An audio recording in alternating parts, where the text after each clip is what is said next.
Thanks for joining us for CBN News Tonight. I'm Mark Martin. A controversial American Muslim group is facing new charges of ties to Islamic terrorism. The Council on American Islamic Relations, or CAIR, claims to be a peaceful Muslim civil rights organization, but a group of Republican lawmakers says CAIR has a dangerous agenda. Eric Stakelbeck has more from Capitol Hill. For years, critics of the Council on American Islamic Relations have accused the Muslim lobbying group of having ties to terrorism.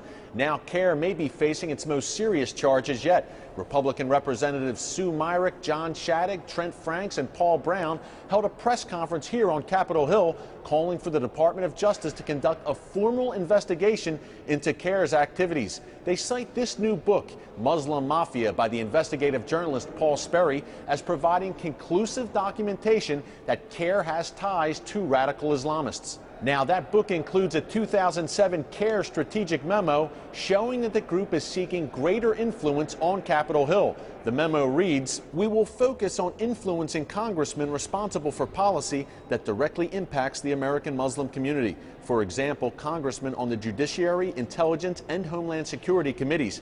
We'll develop national initiatives such as a lobby day and placing Muslim interns in congressional offices." It's initiatives like that by CAIR that have Congresswoman Sue Myrick concerned. Are my colleagues in the House aware this organization is trying to place interns in their offices? And if not, why not? Now, Myrick and the other representatives want a few things. Number one, they want the Department of Justice to explain why CAIR was named as an unindicted co-conspirator in a federal terrorism trial in 2007.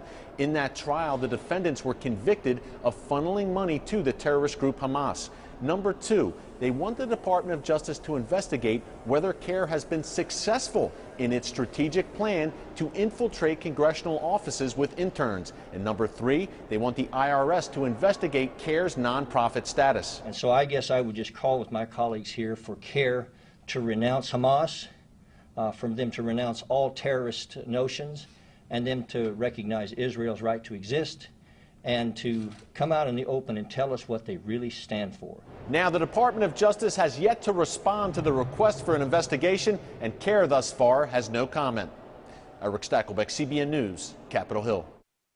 And for more on CAIR, senior international correspondent Dale Hurd joins us now. Welcome, Dale. Thank you. What do you think about these new charges against CAIR? They're very bold. The first thing I thought when the book landed on my desk today was, these guys are going to get sued. CAIR has been big on litigating against their critics. And very bold charges. I was surprised at what they were able to dig out. It turns out they had an intern inside CAIR to pull some of this stuff out. It was interesting. Well, give us a little background on the organization for those who are not familiar with it. Give us a little history and why are they so controversial? Well, one of the founders of CAIR was caught telling a small-town newspaper, he was speaking to a banquet, and he said the purpose of Islam in America was to be supreme over all other religions, and he was one of the founders of CAIR, one of the early board members.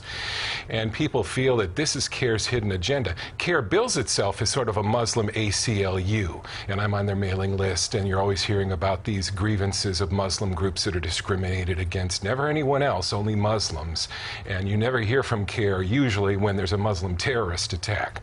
So it's always Muslims are the victim. And sort of the consensus of their critics is that CAIR is fighting for a special place for Islam in America. Well, do you think that CAIR should be investigated? Yeah, it should, and it has been, and there need to be new investigations. I would like to challenge the viewers to Google CAIR, C-A-I-R. About the sixth entry will be a group called Anti-CAIR, and this group was sued by CAIR because some of the allegations on their site. There are amazing allegations, and CAIR was not able to win their libel suit against this website. The claims include supporting terrorism, being founded by members of Hamas, wanting to change the U.S. into basically a Muslim government. Very interesting. I'd encourage people to check that out. Okay. Dale Hurd, thanks so much. The terrorist suspect accused of plotting an attack on New York had some high-level contacts with al-Qaeda. Intelligence officials say Najib Bouazizi was contacted by the terrorist group's leader in Afghanistan. That leader is believed to be one of Osama bin Laden's confidants. Authorities say al-Qaeda recruited Zazi to detonate homemade backpack bombs in New York's transit system on the anniversary of 9/11. Now to the